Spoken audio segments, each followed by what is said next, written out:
Hello friends, education मस्ती में आप सभी का स्वागत है। और आज हम लोग देखने जा रहे हैं भारतीय भवन मैथ का एक्सरसाइज 1A बहुपद, जिसमें हमने क्वेश्चन नंबर 3 को देखा है। क्वेश्चन नंबर 3 में हमने पिछले वीडियो में क्वेश्चन नंबर 1, 2, 3 और 4 को हमने सॉल्व कर लिया था। कोई प्रॉब्लम हो इस चारों में तो जरूर कमेंट कीजिएगा। आज हम लोग देखने जा रहे हैं क्वेश्चन नंबर 5। क्वेश्चन नंबर 5 में क्या कहा जा रहा है ये थोड़ा सा देखिए। क्वेश्चन नंबर 5 में हमको दिया हुआ है कि 3y² प्लस 5y माइनस 2। पहला काम क्या करते हैं, इसमें आप लैंग्वेज जरूर मानिए कि माना कि py बराबर ये जो दिया हुआ है 3y² प्लस 5y माइनस 2 एक बहुपद है जिसका शून्यक अल्फा और बीटा, ये जरूर लिखिएगा। आप प्रॉब्लम हो तो आप पिछला वीडियो जरूर देख लीजिएगा, जिसका लिंक मैं आई बटन डिस्क्रिप्शन दोनों में दे दिया हूँ। लैंग्वेज लिखना बिल्कुल मत भूलिएगा। चलिए देखते हैं, यहाँ पे हमको जो दिया हुआ है py is equal to 3y² plus 5y minus 2। ठीक है, अब यहां पर देखिए थोड़ा सा गौर से क्या हो रहा है। यहां पर मेरा काम है, इसको हम पहले मल्टीप्लाई करते हैं। मल्टीप्लाई करेंगे तो हमको कितना मिल जाएगा, तो यहां पर हमको मिला 6 और 6 में हमको लाना कितना है, 5 लाना है। तो यहाँ पे हम लोग एक काम करते हैं, यहाँ पे +6 और यहाँ पर फिर -1, इस दो का फैक्टर का हम लोग पॉइंट चूज कर लेते हैं, यानी +6 का और -1 का। तो यहां पर मेरा क्या हो जाएगा, यहां हो जाएगा मेरा कि 3y² plus 6y y minus 2। अब यहां पर हम लोग कॉमन ले लेते हैं। कॉमन लेंगे तो मेरा क्या हो जाएगा, यहाँ पे मेरा कॉमन है 3y, इसमें बच गया मेरे पास y प्लस 2। ठीक है, यहां पर मेरा कॉमन है -1, यहां पर हो गया मेरा फिर मेरा y प्लस 2। ठीक है, अब देखिए फैक्टर मेरा सही है, इस चीज का हमको दे दिया कि दोनों का ब्रैकेट जो है ना मेरा ये सेम आ चुका है। देख सकते हैं यहाँ पर जो आप देख रहे हैं ये और ये दोनों सेम आ चुका है, इसका मतलब है कि मेरा फैक्टर सही जा रहा है। ठीक है, अब इसके आगे देखते हैं हम लोग। यहाँ हो जाएगा मेरा क्या चीज, ब्रैकेट वाले हम लोग पहले लिख लेते हैं। तो y प्लस 2 इज इंटू यहाँ हो गया मेरा 3y माइनस 1। अब यहां पर देखिए py शून्य कब होगा, तो इसलिए हमको लिखना पड़ेगा कि चूंकि ये आ गया आपको py का मान बहुपद। ठीक है, अब लिखना है चूंकि py तभी शून्य होगा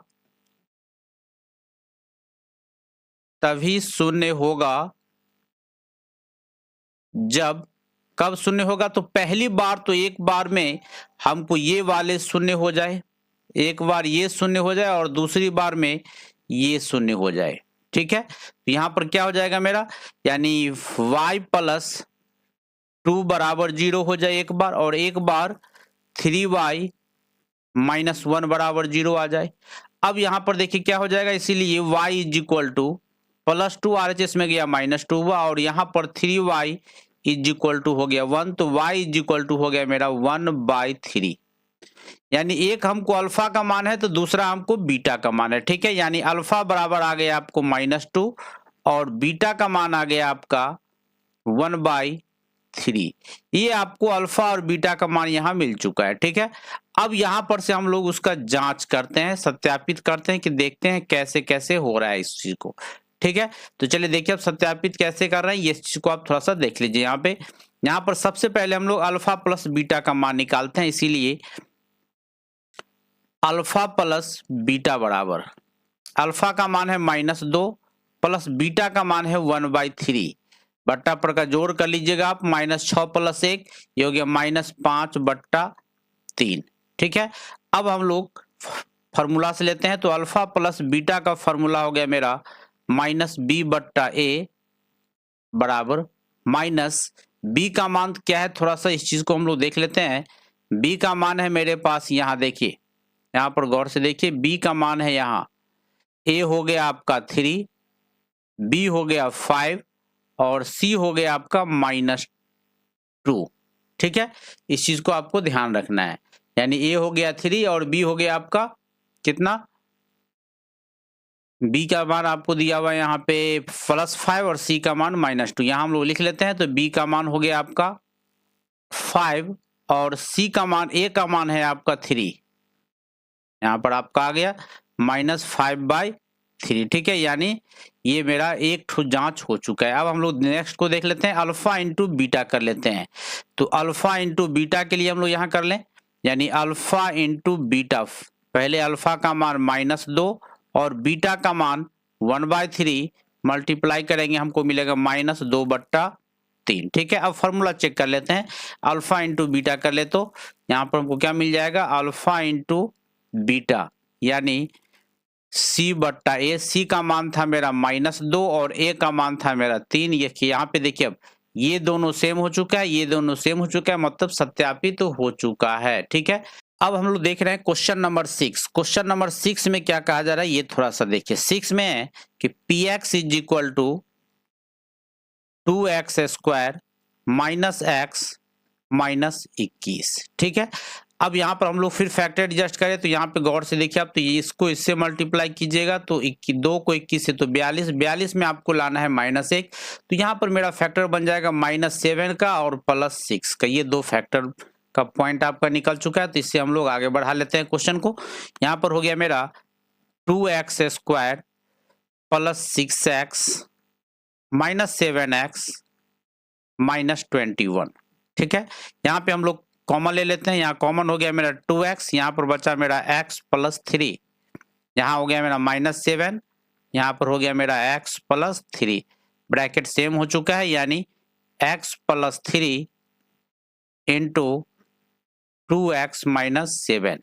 अब यहाँ पर हम लिख लेते हैं px तभी शून्य होगा। अब यहाँ पर हम लिख लेते हैं कि px तभी शून्य होगा, तभी शून्य होगा जब, कब होगा, थोड़ा सा एक बार हमको ये 0 हो जाना चाहिए और दूसरी बार फिर हमको ये 0 हो जाना चाहिए। ठीक है, तो देखते हैं हम लोग नीचे क्या हो रहा है इसके आगे। यहां देख लेते हैं हम लोग।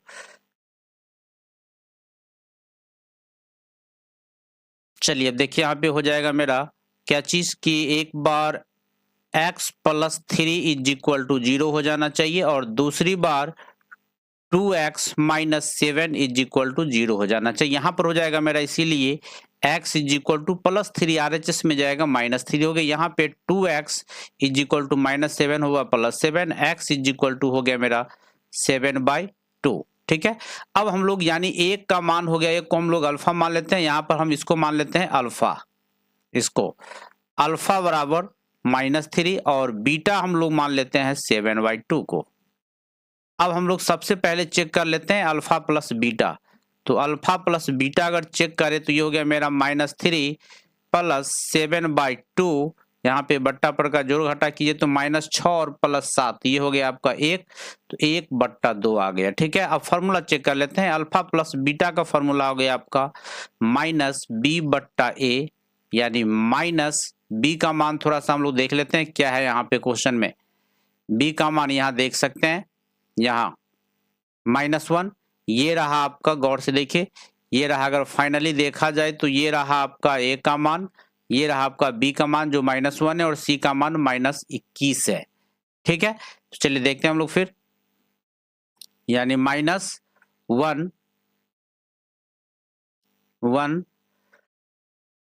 b का मान मेरा -1 है, -1/2, यहाँ पर कैंसिल करें तो ये हो गया मेरा माइनस प्लस 1/2। देखिए दोनों सेम हो चुका है, मतलब इसका सत्यापित हो गया। ठीक है, अब अल्फा इंटू बीटा चेक कर लेते हैं। अल्फा इंटू बीटा देखें तो क्या होगा, अल्फा इंटू बीटा यानी हमको मल्टीप्लाई करना पड़ेगा -3 को 7/2 से, ये हो गया -21/2। अब फॉर्मूला से alpha into beta C/A, C का मान है मेरा -21 और A का मान है मेरा 2, यहाँ पे 2, यानी ये दोनों मेरा सेम हो चुका है, यानी सत्यापित मेरा हो चुका है। ठीक है, फिर हम लोग देखते हैं नेक्स्ट क्वेश्चन। नेक्स्ट क्वेश्चन है मेरा क्वेश्चन नंबर 7, t² + 7t + 10, यानी हम लोग इसको कर लेते हैं PT =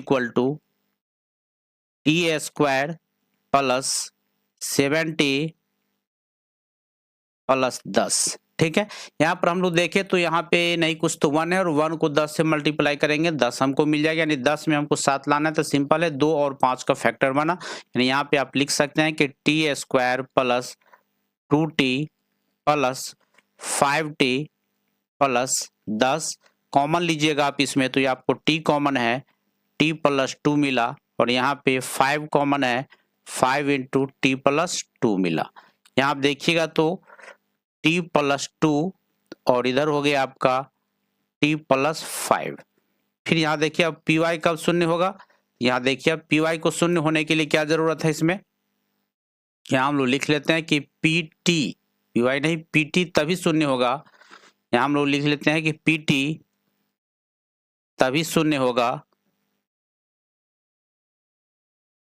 तभी शून्य होगा जब, कब होगा तो एक बार t प्लस 2 बराबर 0 हो जाना चाहिए और एक बार t प्लस 5 बराबर 0 हो जाना चाहिए। इससे हम लोग देख रहे हैं कि t बराबर आ गया हमको -2 और यहाँ पे आ गया हमको t बराबर -5, यानी एक को हम लोग क्या मान ले अल्फा, यानी अल्फा बराबर हो गया आपका -2 और बीटा बराबर आ गया आपका -5। ठीक है, अब हम लोग पहले इसको चेक कर लेते हैं। चेक करेंगे तो हमको क्या मिलेगा, अल्फा प्लस बीटा पहले कर लेते हैं। तो अब हम यहाँ लिख लेते हैं अल्फा प्लस बीटा बराबर -2 -5, ये हो गया -7। फॉर्मूला चेक कर ले, अल्फा प्लस बीटा बराबर -b बट्टा a, b का मान था 7 यानी -b का मान 7 और a का मान 1 था, यानी ये हो गया आपका -7। फिर हम लोग चेक कर लेते हैं अल्फा इंटू बीटा, तो अल्फा इंटू बीटा का मान देखें तो हमको मिला -2 को मल्टीप्लाई करना है -5 से, ब्रैकेट लगा देते हैं, ये हो गया आपका minus plus 10। Alpha into beta check करें तो फॉर्मूला हो गया मेरा c बट्टा a और c का मान थोड़ा सा एक बार देख लिया जाए तो यहाँ पे c का मान हमको है 10 और a का मान है 1, c का मान 10 और बट्टा 1 यानी फाइनली आपको मिला 10। हम देख रहे हैं कि ये दोनों और ये दोनों सेम हो चुका है, मतलब सत्यापित हो चुका है। कोई प्रॉब्लम हो तो जरूर कमेंट कर दिए। चलिए देखते हैं हम लोग फिर नेक्स्ट क्वेश्चन को। क्वेश्चन नंबर 8 में कहा जा रहा है, क्या है ये थोड़ा सा देखिए, px इज इक्वल टू है, लैंग्वेज लिखना मत भूलिएगा, यानी 3x² minus x minus 4। First and last अगर इसको मल्टीप्लाई कर देते हैं तो ये मेरा हो गया 12, 12 में लाना है -1 तो सिंपल है, +3 और -4 कर देते हैं। यहाँ पे हो गया मेरा 3x² plus 3x minus 4x minus 4। यहाँ हो गया मेरा दोनों में कॉमन, 3x कॉमन है मेरा, x प्लस 1 और -4 इसमें हो गया मेरा x प्लस 1। ठीक है, यहाँ हो गया मेरा x plus 1 into 3x minus 4। फिर इसके बाद अब आपको क्या करना है, इसमें भी वही बातें लिख देना है कि क्या चीज, कि px तभी शून्य होगा जब, ये चीज करके थोड़ा सा मैं आगे बढ़ा ही देता हूँ। यहाँ पे क्या हो जाएगा, यहाँ अगर हम कर दे तो, यानी सबसे पहले हम लोग अल्फा और बीटा को निकाल लेते हैं। तो px अगर शून्य होता है तो यहाँ पे हमको एक चीज ये देखना होगा कि लिखिएगा अपना लैंग्वेज कि px तभी शून्य होगा जब एक बार x plus 1 is equal to 0 कीजिएगा और दूसरी बार आप 3x minus 4 is equal to 0 कीजिएगा। इसे लीजिएगा तो x प्लस 1 आएगा, x इज इक्वल टू -1 आएगा और इसे लीजिएगा तो 3x is equal to -4, RHS में गया +4, x इज इक्वल टू आ गया 4/3, यानी एक को मान लीजिएगा आप यहाँ पर अल्फा, अगर इसको आप अल्फा मानते हैं तो इसको आप बीटा मान लीजिएगा और जैसे पिछले क्वेश्चन सब में हमने बनाया वैसे सेम वे में आपको बना के देख लेना है। प्रॉब्लम हो तो जरूर कमेंट कर दीजिएगा। फिर मिलते हैं हम आपसे नेक्स्ट वीडियो में, धन्यवाद।